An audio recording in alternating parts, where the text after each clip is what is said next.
আসসালামু আলাইকুম।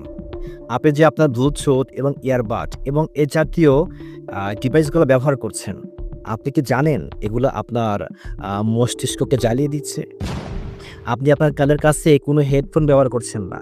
বরং আপনি আপনার কানের খুবই কাছে মাইক্রোওয়েভ ট্রান্সমিটার ব্যবহার করছেন। আর এটা ঘন্টার পর ঘন্টা প্রতিদিন আপনার মাথার খুলির ভিতরে রেডিয়েশনাল ওয়েভ পাঞ্চ করছে। আর তারপর আপনি ভাবছেন কেন আপনার চিন্তার শক্তি কমে যাচ্ছে, আপনার মেধাশক্তি কমে যাচ্ছে, আপনার স্মৃতি দিন, দিন নষ্ট হয়ে যাচ্ছে।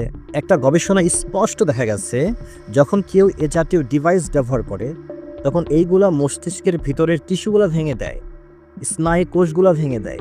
এমনকি এটা ডিএনএ চেঞ্জ করার পর্যন্ত ক্ষমতা রাখে। অথচ কর্পোরেট কোম্পানিগুলা যারা আবিষ্কারক তারা বলছে যে এই সমস্যাগুলো একটা নিয়ন্ত্রণের মধ্যে রাখা হয়েছে। অথচ তারাই আবার বলছে যে না, সিগারেট খেলে কোনো ক্ষতি হয় না। তো ভাই, নিরাপত্তার সংজ্ঞা কে সংজ্ঞায়িত করবে?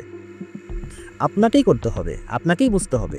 ইঁদুরের উপর একটা গবেষণায় দেখা গেছে যে নিম্ন স্তরের আরএফ তরঙ্গ যখন দীর্ঘস্থায়ীভাবে আপনার মস্তিষ্কের মধ্যে আসা যাওয়া করে, তখন মস্তিষ্কের ভিতরে একটা দৃশ্যমান ক্ষতি দেখা যায় এবং বিজ্ঞানী হেনরি রায় তা প্রমাণও করেছে। কিন্তু দুঃখের বিষয়, সিস্টেম এই গবেষণাকে ধামাচাপা দেওয়ারও চেষ্টা করেছে।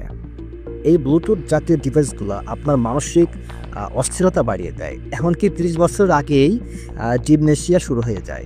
আর ইতিমধ্যে এটা অনেকের সাথে সংঘটিত হয়েও গেছে।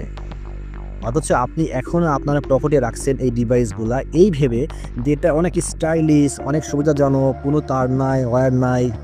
না, বরং আপনি রেডিশনাল ওয়েভ আপনার মাথার খুলির ভিতরে বারবার প্রবেশ করাচ্ছেন, যার কারণে আপনার মস্তিষ্ক আস্তে, আস্তে চিরস্থায়ীভাবে দুর্বল হয়ে যাচ্ছে। এটা কিছুটা সিগারেট খাওয়ার মতো। আপনি সিগারেট খাচ্ছেন, আপনার এখন সমস্যা হচ্ছে না, কিন্তু এটা স্লো পয়জন। আস্তে, আস্তে আপনার ক্ষতিগ্রস্ত করছে, ক্যান্সার হচ্ছে। ঠিক ব্লুটুথ সিস্টেমগুলো একই রকম। স্লো পয়জিং আপনাকে আস্তে, আস্তে ইফেক্ট করছে এবং আপনার মস্তিষ্ক, স্নায়ু কোষ ভেঙে দিচ্ছে এবং স্থায়ীভাবে আপনার ব্রেন ড্যামেজ হয়ে যাচ্ছে। সুতরাং এখনই জেগে ওঠেন, সাবধান হন। আপনার ভালো আপনাকেই বুঝতে হবে। ধন্যবাদ সবাইকে। ভিডিওটা ইনফরমেটিভ মনে হলে, ভালো লাগলে অবশ্যই শেয়ার করবেন এবং সাবস্ক্রাইব করবেন। আসসালামু আলাইকুম।